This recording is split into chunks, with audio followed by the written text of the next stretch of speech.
Alors, qu'est-ce qu'on sait sur la nutrition entérale et la qualité de vie? On va commencer par des chiffres.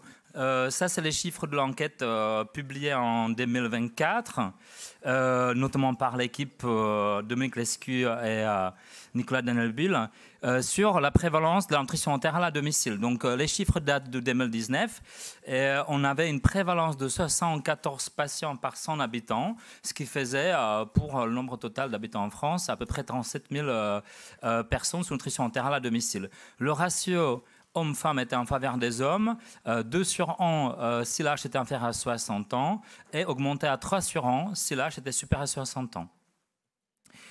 Les recommandations de ESPEN, donc la Société européenne de la nutrition clinique, disent qu'on devrait évaluer en fait la qualité de vie chez des patients qui sont en nutrition entérale à domicile. Donc c'est un point qu'on devrait prendre en compte chez ces patients. Alors maintenant, quels sont les facteurs qui vont influencer la qualité de vie? J'en ai cité quelques-uns, il y en a sans doute beaucoup plus, mais on va parler en fait de la technique de l'administration. Est-ce que c'est une sonde? Est-ce que c'est une gastrostomie, une jéjunostomie? Est-ce que la nutrition entérale est exclusive ou est-ce qu'elle est complémentaire? Est-ce que, bien sûr, il faut compter la pathologie initiale et le traitement associé, chimiothérapie, radiothérapie? Et il faut quand même compter que la majorité des patients sont oncologiques ou neurologiques. Il faut aussi prendre en compte l'autonomie des patients. Est-ce qu'il est autonome? Est-ce qu'il y a des soins dans infirmières? Est-ce qu'il y a un aidant avec lui? Et bien sûr, on verra un peu plus loin que les complications font un facteur très important, comment la nutrition entérale est vécue. Alors, est-ce qu'on a des questionnaires pour évaluer la qualité de vie? Donc, on a des questionnaires qui sont maladies non spécifiques, comme le SF36 ou ERO-QOL. On a les questionnaires qui sont maladies spécifiques, mais plutôt pour pathologie digestive, pathologie oncologique, etc. Et depuis 2016, là j'ai donné un exemple 2021, mais je pense que le début de ce questionnaire NutriQL commence par une équipe espagnole qui propose un questionnaire spécifique pour la nutrition entérale à domicile. Et ce questionnaire, grâce à David Schneider et Stéphane Schneider et David Segui et l'équipe de Nestlé Health Science, a été traduit en français. Donc maintenant, si vous regardez en fait cet article dans NCM, vous avez une traduction française en fait de ce questionnaire. Alors le questionnaire, il contient 17 en fait, questions. Chaque item, chaque question est encore séparée en deux. Ça veut dire quelle est la fréquence à laquelle la nutrition entérale affecte certaines situations de la vie quotidienne et quelle est l'importance que le patient en fait, attribue en fait, à cette situation. Si on regarde un peu les études qui ont été menées pour la nutrition entérale, ça c'est une étude qui date de l'équipe niçoise, qui date un peu, mais elle montre que la nutrition entérale est contrariante pour le patient, mais la qualité de vie s'améliore au cours de la nutrition entérale. Donc, si on accompagne le patient, si on lui fait backup, et on répond à ses questions, on gère les complications, la qualité de vie s'améliore à cause de notre accompagnement et bien sûr à cause aussi de l'amélioration de l'état nutritionnel avec la reprise des forces, etc. Donc, il faut aller accompagner le patient. Ça, c'est le message principal de cette étude. Et c'était tout pour l'introduction et je laisse le mot à Nicolas. Nicolas Danelbuhl, donc je suis médecin nutritionniste et médecin en médecine palliative dans les Hauts-de-France. Je suis expert à l'ANSES, mais je parle aujourd'hui pour mon nom propre. Le docteur Jirka nous a présenté des études concernant la qualité de vie des patients en nutrition entérale à domicile, mais nous connaissons les biais que nous-mêmes nous sous-tendons dans ces questionnaires. Par exemple, dans le Nutricol que vous avez vu, sur 17 items, un seul évoque les troubles digestifs liés à la nutrition entérale. Un seul va parler de l'inconfort lié à la sonde. Or, dans ma pratique, dans ma patientèle, ce sont les premiers motifs de plainte des patients. Moi, ce que je vous propose aujourd'hui, c'est de nous confronter au vécu réel des patients concernant cette technique de suppléance. Et pour parler de leur vécu, les gens ont aujourd'hui les réseaux sociaux qui permettent de s'exprimer plus librement que face à un professionnel de santé, d'évoquer également des questionnements en toute intimité et tout anonymat. Nestlé Health Science a ainsi souhaité mieux comprendre le vécu réel de nos patients sous nutrition entérale et d'identifier leurs besoins à partir de témoignages directs sur les forums de l'Internet. L'objectif, c'était d'aider à renforcer la relation des usagers avec les professionnels de santé.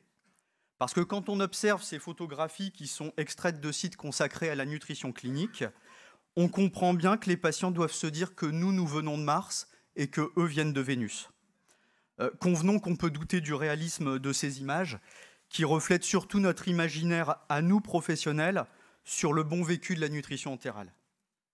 Aller questionner l'expérience patient, ça va être tenter de mieux comprendre la réalité de la nutrition entérale à domicile et non pas se cantonner à nos messages et à nos croyances de professionnels. C'est aussi se confronter aux espoirs, aux freins, voire aux limites réelles des patients et au final, pouvoir proposer une relation et un projet de soins qui seront basés sur la loyauté de l'information. Alors, pour extraire les témoignages d'Internet, Nestlé Health Science a collaboré avec la société Focus Patient et son Observatoire social des patients, qui est une base de données qui collecte des contenus des forums sociaux publics français. Elle contient plus de 36 millions de témoignages anonymisés qui sont issus de plus d'1,5 million de patients ou d'aidants qui ont échangé sur les réseaux sociaux depuis 2010. Plus de 150 pathologies sont évoquées dans cet observatoire, dont la dénutrition et la technique de suppléance par voie entérale. En pratique, Focus Patient a établi une liste de termes communs utilisés par les patients ou aidants pour identifier les témoignages mentionnant la nutrition entérale. Et de manière arbitraire, on a choisi de regrouper ces termes selon les techniques d'administration. Une cohorte sonde nasale, une cohorte stomie et une troisième cohorte nutrition entérale sans précision lorsqu'on ne pouvait pas identifier l'appareillage. Ne restait plus à Focus Patient qu'à extraire les messages identifiés par cohorte à partir de leur observatoire social du patient. Les témoignages rassemblaient environ 4500 auteurs pour plus de 10 000 messages. Ceux s'exprimant sur les dispositifs de stomie sont beaucoup moins nombreux que ceux qui s'expriment sur les sondes nasales. Par contre, quand ils s'expriment, ils le font en moyenne dans 2,7 messages versus 1,8 messages pour les sondes nasales. Et ça paraît logique, les patients qui sont stomisés ont davantage d'expérience à partager car ils passent plus de temps avec cet appareillage. Plus de 6 auteurs sur 10 sont des patients, avec près de 6 hommes pour 4 femmes. Alors, seuls 10% des messages contiennent une information sur l'âge du patient. Vous savez qu'il n'y a pas d'obligation de donner son âge pour échanger sur des forums. 2 tiers des auteurs à l'âge identifié ont 40 ans ou plus. Or, pour le coup, ces données d'âge et de sexe, même si les recueils sont très bruts, ces données se rapprochent étonnamment des données épidémiologiques de la nutrition entérale à domicile, présentées par le docteur Girka et qui avaient été publiées par Dominique Lescu et le comité des délégués régionaux de la SFNCM. Alors, vous allez me dire, quels sont les sujets abordés dans les témoignages des patients concernant l'ANEAD ? Eh bien, les patients sous sonde nasale, ici en bleu, parlent vraiment en premier lieu du matériel. C'est évoqué dans plus de 90% des messages. Alors que le matériel, ça n'est que le 3e sujet pour les patients stomisés qui sont ici en rouge. Et pour le coup, le matériel est présent dans moins de la moitié des messages. Le reste des sujets abordés est similaire pour nos 2 groupes. L'impact sur le quotidien de la nutrition entérale et les symptômes ressentis par les patients terminent ce podium. Vous voyez sur ces graphiques les thèmes des discussions par cohorte. Ce qui est important dans ces graphiques, c'est surtout d'observer les sentiments qui sont liés au message. Rouge quand le contenu est négatif, gris quand le contenu est neutre et vert quand le contenu est positif. Concernant la vie quotidienne des patients, 3 sujets de discussion se dégagent. L'alimentation est de loin le sujet dominant. Vient ensuite la recherche de conseils sur le dispositif de nutrition entérale. Et enfin, à moindre mesure, la question de l'hygiène. Vous noterez que quelle que soit la thématique parmi les 3 que j'ai cités, Les questions du quotidien sont vécues beaucoup plus négativement chez les patients sous sonde nasale. Vous voyez que le rouge est beaucoup plus prédominant dans la tonalité des messages que chez les patients stomisés. Concernant les loisirs, les vacances et les week-ends s'avèrent plus compliqués pour les patients avec sonde nasale. Les patients sous stomie évoquent moins de problèmes liés au sport et aux loisirs, sauf, il faut le signaler, en cas de travail de force. Le travail n'est pas un sujet de discussion, probablement parce que très peu de nos patients ont ou conservent une activité professionnelle. Concernant les relations humaines, on voit dans les messages que malheureusement, l'accompagnement et la compréhension des proches sont nettement moins soutenants pour les patients qui sont porteurs d'une sonde nasogastrique ou nasogéjunale. Concernant les complications liées à la nutrition entérale à domicile, les signes gastro-intestinaux sont discutés majoritairement par nos deux cohortes, notamment vomissements, nausées, reflux gastro-œsophagien. Les infections sont également évoquées, soit liées à la maladie, soit liées aux appareillages, dont nous rediscuterons plus tard. Les complications médicales de la nutrition entérale, pour le coup, elles semblent vécues de manière similaire par nos deux groupes. Vous voyez que la tonalité des messages est plutôt superposable en termes de couleur. Concernant les signes et symptômes ressentis, nos deux cohortes discutent encore une fois des mêmes problèmes. En premier lieu, la douleur, avec par contre une perception plus négative de ce symptôme pour les patients sous sonde nasale. La seconde problématique évoquée, c'est celle du poids, que ce soit la prise de poids ou la perte de poids, et un état général marqué essentiellement par la fatigue, qui est également plus négative chez les patients porteurs d'une sonde nasale. Troisièmement et enfin viennent les troubles cutanés, mais bien sûr de nature différente. Troubles cutanés au niveau ORL pour les sondes nasales, au niveau de la stomie pour nos patients stomisés. On observe dans les fils de discussion qu'un très faible nombre de questions directes posées, c'est 2% des messages. Alors qu'habituellement, dans ce type d'extraction des forums, on a entre 15 et 20% de questions directes posées sur les pathologies. On tire de ceci que l'information qui est délivrée à nos patients, que ce soit à l'hôpital ou par les intervenants du domicile, paraît complète et bien comprise, en tout cas concernant la technique et ses modalités. Les questions exprimées concernent dans 60% des cas l'efficacité et les effets indésirables et craintes liées à la nutrition entérale. Les 40% restants concernent la vie quotidienne, l'utilisation et le fonctionnement du matériel. Encore une fois, la cohorte stomie se distingue de la cohorte sonde nasale avec beaucoup moins de questions concernant l'efficacité et la vie quotidienne. Par contre, beaucoup plus de questionnements concernant les effets indésirables potentiels du matériel de gastrostomie ou de jéjunostomie. Abordons donc maintenant ce fameux matériel. Les patients sous sonde nasale l'évoquent avec un aspect négatif marqué. Ils ne parlent que de la sonde. Les patients sous stomie évoquent davantage de types de matériel. Sonde, bouton, pompe, sac.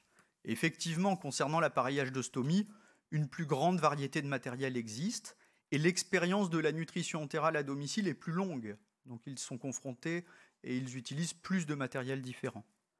On voit bien encore une fois ici que les messages concernant l'appareillage sont moins négatifs chez les stomisés que chez les patients porteurs d'une sonde nasogastrique. Les complications mécaniques sont les principales complications abordées. Les problèmes d'obstruction de la sonde sont évoqués en premier lieu par nos deux cohortes. Encore une fois, un vécu plus négatif pour les sondes nasales. La deuxième famille de complications, c'est la gêne ORL, et vous pourrez noter qu'elle est comparable dans les deux cohortes. 22% des messages dans nos deux cohortes concernent la gêne ORL. Par contre, la gêne est vraiment vécue de manière plus négative pour les sondes nasales, nous n'en sommes pas surpris. Et enfin viennent les irritations cutanées, qui pour le coup sont plus présentes dans les témoignages de nos patients sous stomie. On n'est pas surpris de voir que la discrétion du dispositif est bien mieux perçue chez les patients sous stomie, de même que le confort du matériel. Par contre, le sentiment d'autonomie est mieux préservée chez les patients sous sonde nasale, parce qu'ils ont encore la possibilité de la retirer et de redevenir une personne normale. Ce qu'ils évoquent dans les réseaux sociaux, ce ne sont pas mes termes à moi. Au final, concernant les inconvénients exprimés de la nutrition entérale, et pour nos patients des 2 cohortes, celle-ci reste une épreuve, notamment en ce qui concerne le besoin de soins réguliers qui est souvent abordé dans les échanges. La peur des complications locales liées au matériel est au premier plan des inquiétudes pour nos 2 cohortes.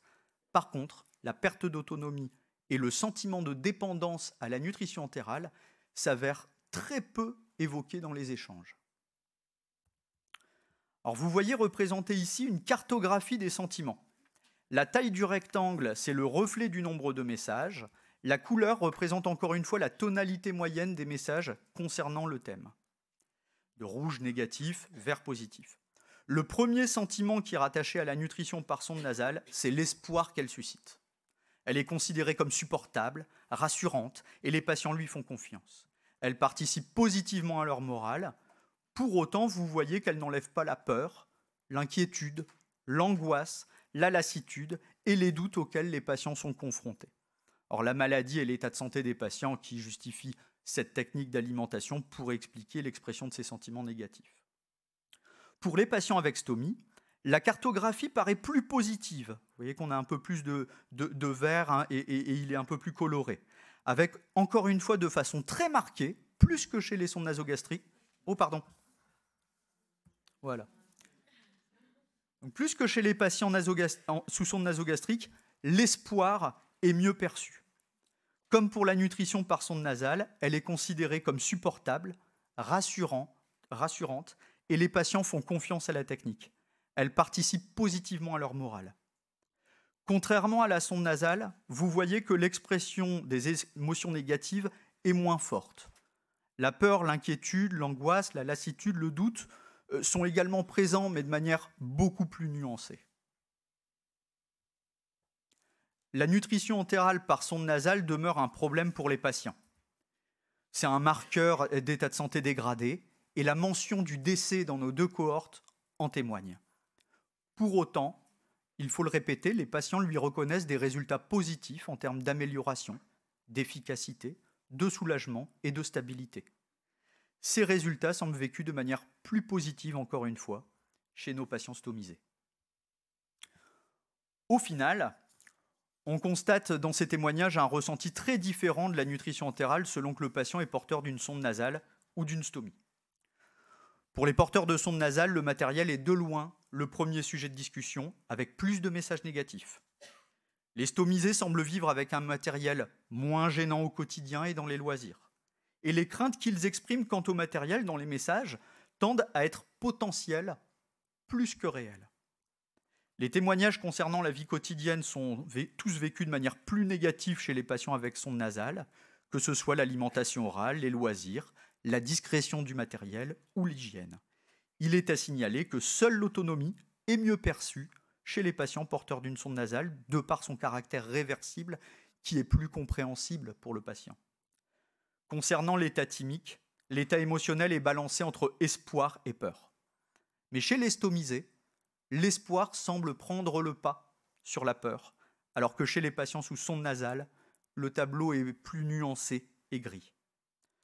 Tous ces éléments sont en cohérence avec les recommandations de la SFNCM, qui, je vous le rappelle, propose le recours à la gastrostomie dès que la nutrition entérale est supérieure à une durée de 4 semaines. Au final, pour nos 2 cohortes, il faut quand même le comprendre, la nutrition entérale demeure une épreuve et un problème, même s'ils lui reconnaissent ses résultats positifs en termes d'efficacité, d'amélioration, de stabilité. La nutrition par stomie semble mieux vécue, reconnue comme étant une bonne solution, et on observe même que certains patients se projettent dans la voie de la guérison.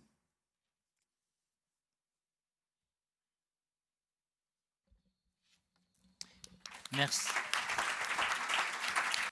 Bonjour à tous. Donc, nous avons pu identifier quelles étaient les préoccupations des patients sous nutrition entérale. Nous allons maintenant détailler celles relatives à la voie d'abord. L'obstruction de sonde était une complication fréquemment rapportée par les patients, notamment sous sonde nasale, et va concerner 8 à 35% des patients sous nutrition entérale. Elle va être favorisée par le diamètre de la sonde, et c'est probablement la raison pour laquelle les patients sous sonde nasale sont davantage impactés, puisque les sondes sont plus fines. Un rinçage absent ou insuffisant de la sonde, une galénique inadaptée des médicaments qui serait responsable de 50% des obstructions de sonde, le débit d'administration de la nutrition entérale lorsqu'il est plus faible, et enfin le type de nutrition entérale, notamment l'utilisation de solutés hyperprotéinées.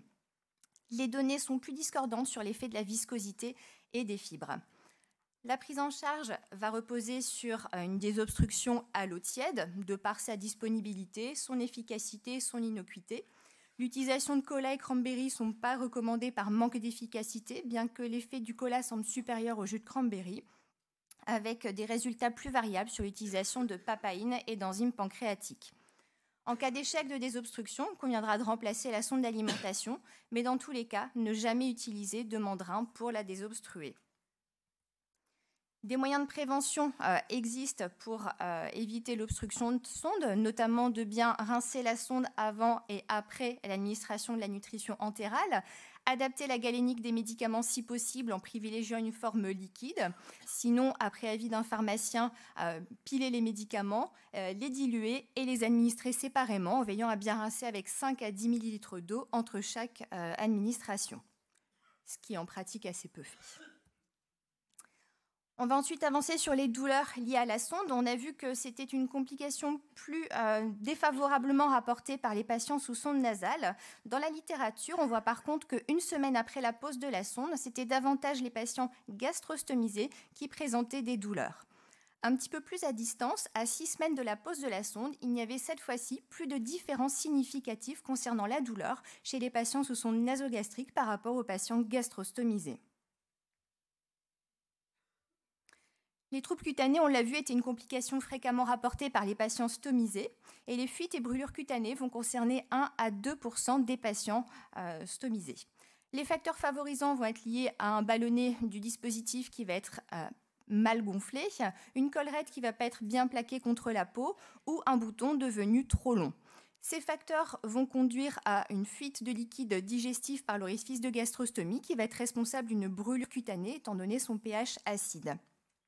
Le traitement va reposer sur l'adaptation du dispositif de la gastrostomie, regonfler le ballonnet, bien placer la collerette et adapter la taille du bouton de gastrostomie. La réalisation de soins locaux sera également nécessaire avec l'application d'éosine et d'un alginate pour absorber les sécrétions et éventuellement la mise en place d'un traitement IPP. Dans tous les cas, ne jamais chercher à augmenter le diamètre de la sonde qui risquerait de dilater davantage l'orifice et d'entretenir les fuites. Le bourgeon charnu est la complication la plus fréquemment rencontrée chez les patients stomisés, jusqu'à 67% des patients. Donc, cliniquement, c'est une excroissance tissulaire qui va être périorificielle, qui peut être localisée ou circonférentielle, responsable d'un écoulement séreux ou de saignement. Son traitement va reposer sur l'utilisation de nitrate d'argent ou de dermocorticoïdes. Les troubles cutanés étaient assez peu évoqués par les patients sous sonde nasale, mais il existe néanmoins la possibilité d'apparition d'escarres de l'aile du nez, avec assez peu de données dans la littérature. J'ai retrouvé des chiffres aux alentours de 5%, avec surtout des données publiées sur des patients en unité de soins intensifs, donc potentiellement par l'utilisation de sondes nasogastriques d'alimentation, mais potentiellement également de sondes d'aspiration. Une équipe avait proposé un moyen mnémotechnique en prévention de l'escarre de l'aile du nez, en vérifiant la bonne position de la sonde, bien la fixer, bien surveiller l'état cutané au niveau de la sonde, éviter les zones de pression et bien tracer dans les dossiers des patients la réflexion de la fixation de la sonde qui devait être recommencée quotidiennement. Petit rappel sur les fixations de sondes nasogastriques. Donc, l'ANAS en 2000 nous rapporte que la fixation doit être réalisée au niveau du nez par la méthode dite pink tape, qui consiste à inciser un sparadrap sur 3 à 4 cm afin de pouvoir cravater la sonde par le dessus et par le dessous. Et la SFNCM ajoute qu'il est nécessaire de fixer la sonde au niveau de la joue et du cou. Le reflux gastro-œsophagien était une des complications digestives principalement rapportées par les patients de la cohorte stomisée. Néanmoins, c'est une complication qui est plus fréquemment rencontrée chez les patients sous sonde nasogastrique. Chez les patients de réanimation sous ventilation mécanique, une équipe a montré qu'à partir de 20 jours de nutrition entérale sur sonde nasogastrique, 76% des patients développaient un reflux gastro-œsophagien mesuré en pH-métrie. Ils ont décidé de gastrostomiser une partie de leurs patients. Ils ont mis en évidence qu'à 7 jours après la pause de la gastrostomie, il y avait une diminution significative du reflux gastro-œsophagien, alors que dans le même temps, les patients qui avaient toujours une sonde nasogastrique présentaient une majoration du reflux gastro-œsophagien. Là encore, des moyens de prévention existent. Tout d'abord, s'assurer avant tout branchement de nutrition entérale que la sonde soit correctement positionnée. Maintenir une position assise ou demi-assise du patient au cours de l'administration de la nutrition entérale et jusque 2 heures après le débranchement. Et enfin, adapter le débit d'administration de la nutrition entérale à la tolérance du patient. Les infections de parois vont concerner 4 à 31% des patients porteurs de gastrostomie. Alors cliniquement, c'est un patient qui va venir consulter pour des douleurs au niveau de son orifice de gastrostomie et chez qui on va constater une zone donc rouge, douloureuse, qui va être indurée, voire avec une collection palpable en cas d'abcès et avec un écoulement purulent. Des mesures de prévention existent, notamment lors du geste avec une antibioprophylaxie et des mesures d'asepsie et ensuite des soins locaux en post-acte. En cas d'infection, le traitement reposera sur des soins locaux, une antibiothérapie par voie générale, un drainage en cas d'abcès et enfin le traitement d'un éventuel bourgeon charnu qui pourrait favoriser la survenue d'infections. Concernant la vie quotidienne, une équipe a réalisé un test un score de qualité de vie spécifique de la cancérologie ORL. Et ils ont mis en évidence que la sonde nasale était davantage vue comme étant un inconvénient par rapport au port d'une gastrostomie, ce qui est cohérent par rapport aux données que nous avions pu voir de nos cohortes. Néanmoins, la discrétion du dispositif de la gastrostomie est contrebalancée par une image corporelle davantage altérée chez les patients gastrostomisés par rapport aux patients sous sonde nasogastrique. Concernant la vie quotidienne, notamment la vie de famille et les activités sociales, le port d'une sonde nasogastrique était plus défavorable avec un retentissement plus important. Néanmoins, quand on regarde la qualité de vie globale de ces cohortes, il n'y avait pas de différence significative, probablement parce qu'on l'a vu, chaque voie d'abord va avoir des avantages, des inconvénients et dont probablement les effets se contrebalancent. Donc en conclusion, il y a une réalité clinique des préoccupations des patients sous nutrition entérale. Mais ce que moi je remarque, c'est cette discordance entre les préoccupations des patients et ce que nous, en tant que soignants, on va délivrer comme message aux patients, avec plutôt rapporter des complications qui vont être relatives à la pose de la voie d'abord et pas forcément toutes ces complications qu'on pourrait dire comme étant relativement mineures, mais qui au final vont retentir sur la qualité de vie des patients. Et au final, quand la nutrition entérale se prolonge, il est vraiment indispensable de pouvoir discuter avec le patient des avantages, inconvénients de chaque voie d'abord pour qu'il puisse vraiment choisir la voie d'abord qui va lui être adaptée. Je vous remercie. Merci beaucoup Sophie. Donc, nous avons vu que le vécu de la nutrition entérale peut être sujet à difficultés, notamment selon les matériels comme cela a été développé par le docteur Van den Dorp. Et alors, comme elle le dit en conclusion, il faut communiquer, mais comment communiquer sur le sujet de manière honnête et loyale ? Eh bien, l'éthique devra être l'assise de la communication, et l'empowerment, vous le verrez, peut être une méthode utile pour les patients qui seraient en recherche de capacitation. L'éthique clinique est fondée sur 4 piliers, dont l'autonomie du patient, qui est au cœur de cette dernière partie. Le principe d'autonomie, c'est la reconnaissance de la légitimité de la capacité d'une personne à faire des choix personnels. L'autonomie du patient a longtemps été inexistante en raison du paternalisme médical qui considérait que le consentement n'était pas une donnée pertinente en médecine. Heureusement, ça a très vite évolué, passant du patient partenaire qui est consulté au patient expert qui a une très fine connaissance de sa maladie. L'autonomie comprend entre autres droits le droit de participer à la décision médicale. C'est le consentement libre et éclairé. Libre car sans contrainte ni pression indue, éclairé car après la délivrance d'une information appropriée. Alors attention, ce n'est pas le libre arbitre ponctuel et impulsif, c'est une décision qui doit être réfléchie et rationnelle. Et pour permettre au patient de donner un consentement éclairé, il doit bénéficier d'informations adaptées dans le contenu comme dans la forme, aussi complètes que possible. Il doit être informé des finalités, des risques et des bénéfices, et il convient de s'assurer de la compréhension des informations données. Voilà où nous en sommes aujourd'hui dans nos obligations légales. Alors vous allez me dire dans tout ça, qu'est-ce que c'est que l'empowerment? Eh bien l'empowerment, c'est un processus qui peut permettre la prise en charge de l'individu par lui-même de sa destinée. Il s'agit de permettre au patient de développer ses capacités de participation, de maîtrise et de contrôle individuel sur les décisions qui vont impliquer ses intérêts, et ainsi de le laisser entrer dans une pleine décision quant à ses choix de santé. Alors pour initier une relation d'empowerment, il faut d'abord un engagement commun. Il faut un patient qui soit en capacité et qui souhaite être acteur de premier plan des décisions qui le concernent. Mais il faut aussi un professionnel qui soit en capacité de développer cette démarche. Il faut avoir les connaissances et la maturité pour pouvoir parler de tout, même ce qui gêne ou ce qui percute. Et il faut aussi une part de lâcher-prise pour savoir, en tant que professionnel, se mettre en retrait de la décision finale. Pour être dans une communication d'empowerment, il faut savoir avoir un discours vrai, avoir un langage adapté et commun qui permette à chacun de se comprendre. Savoir pratiquer le dialogue à double sens, l'écoute active, la contradiction. Et puis surtout, il faut être en sincérité dans son langage verbal, paraverbal et non verbal pour donner une information neutre et honnête. Alors sur le sujet, la programmation neurolinguistique est un outil très utile qui peut permettre de s'épanouir dans une communication sincère, adaptable, pour pouvoir aussi se sentir à l'aise dans les situations ou les conflits relationnels éventuels qui peuvent découler. Pour être dans une capacitation d'empowerment, il faut présenter au patient tous les aspects et les chemins possibles, avec franchise et loyauté.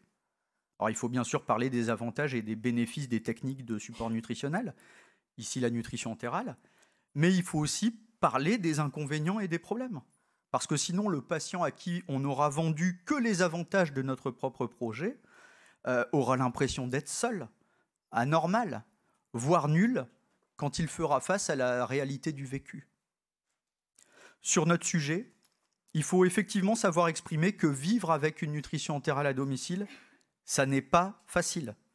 Il y aura des difficultés du quotidien, dont l'appareillage quel qu'il soit, des changements de vie, des inquiétudes.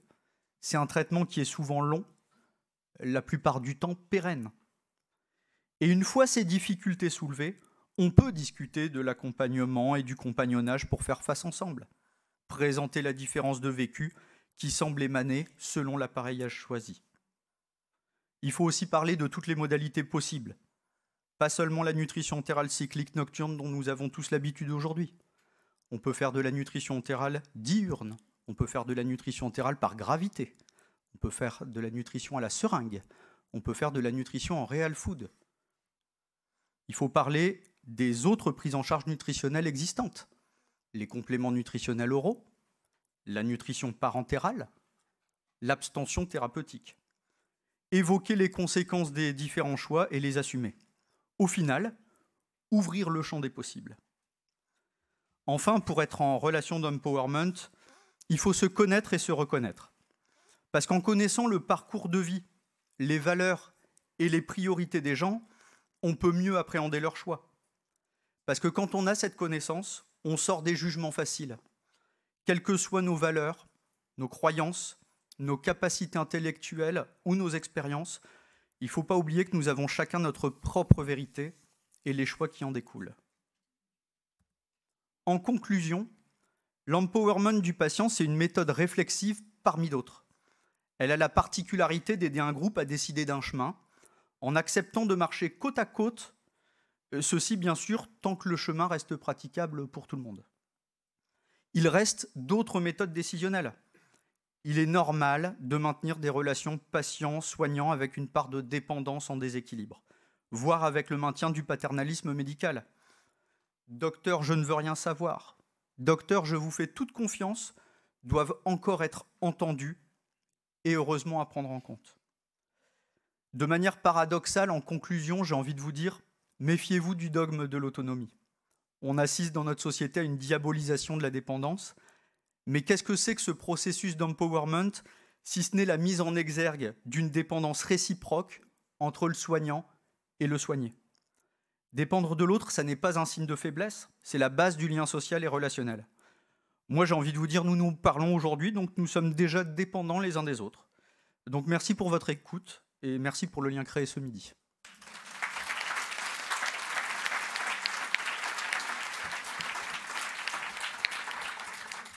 Merci beaucoup pour ces présentations.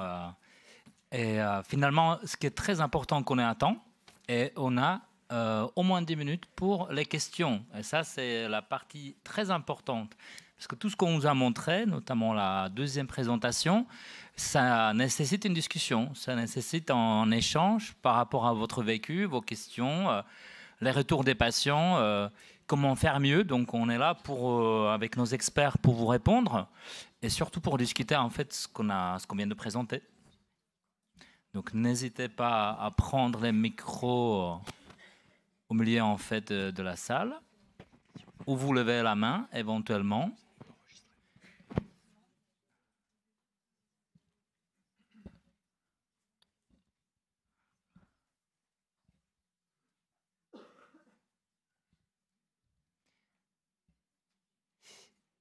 Le temps qu'on a la première question, ou on a peut-être la première question. Bonjour, Noël Peretti de Lyon, en pédiatrie.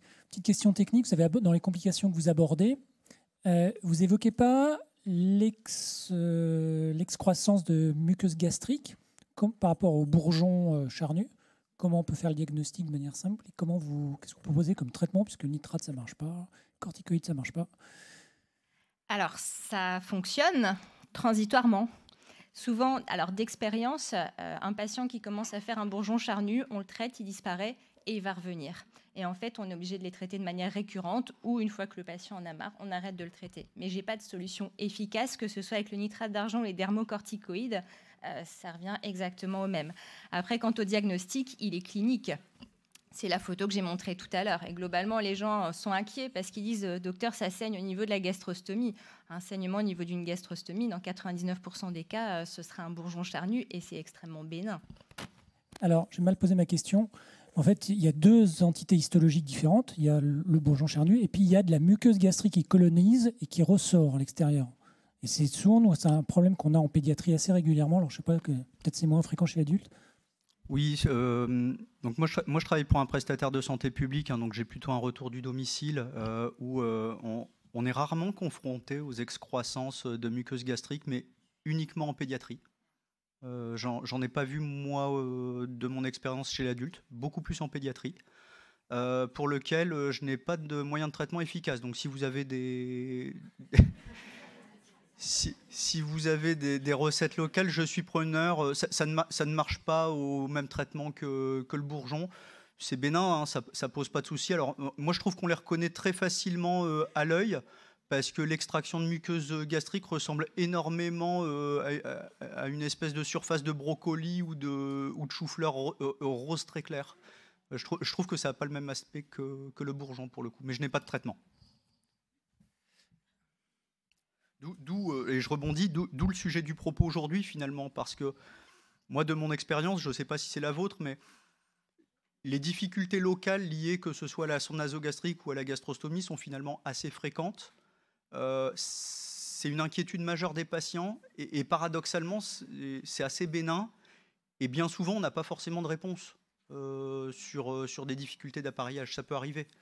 D'où l'importance de cette communication sur le langage loyal, parce que oui, les problèmes vont apparaître. Non, on n'aura pas toujours de solution immédiate, mais en étant honnête dès le départ, le patient saura à quoi s'attendre.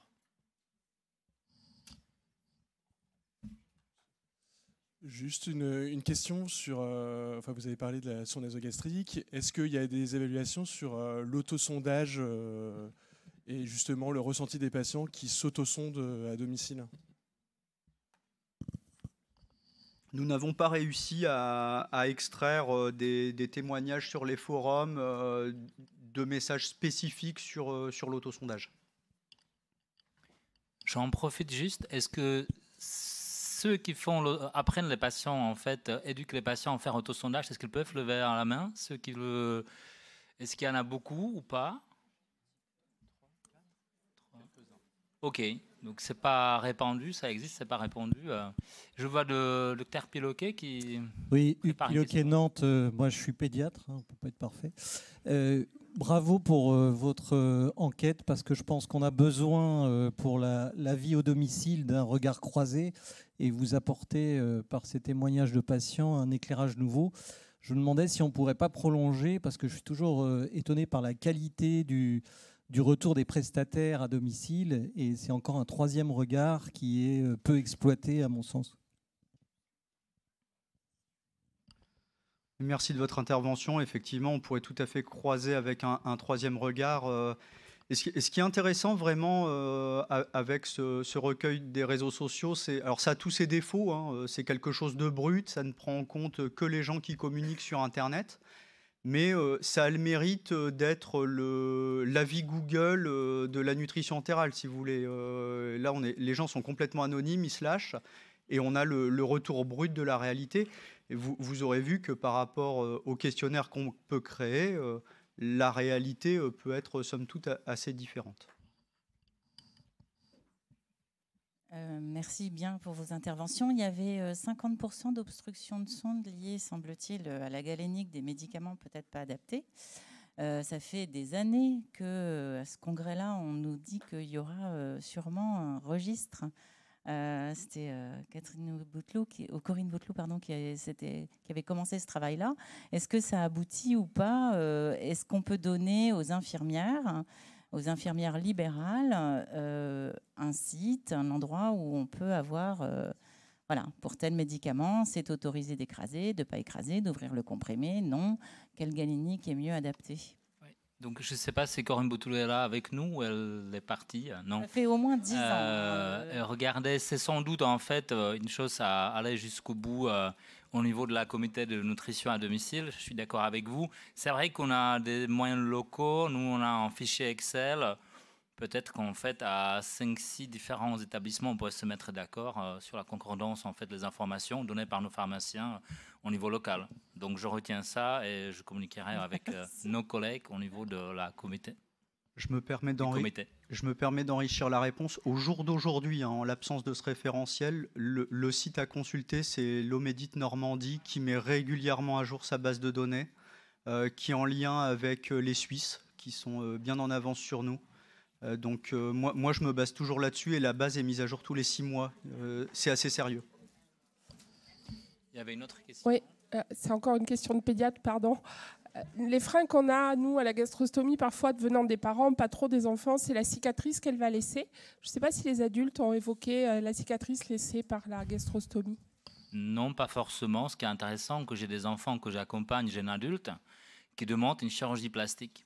Donc on les amène vers chirurgie plastique et puis ils sont très contents d'avoir une petite cicatrice de chirurgie plastique au lieu de l'orifice, ancien l'orifice de gastrostomie. Donc on a plutôt cette question corporelle en fait chez les jeunes adultes. Les patients âgés, ORL, ils ne sont pas tellement demandeurs de faire une correction esthétique. Et peut-être en fait après je partage avec votre expérience. Ah non, ce que vous me dites est très intéressant, docteur Jirka. Je prends l'enseignement. Alors, une question toute bête, avant la question suivante.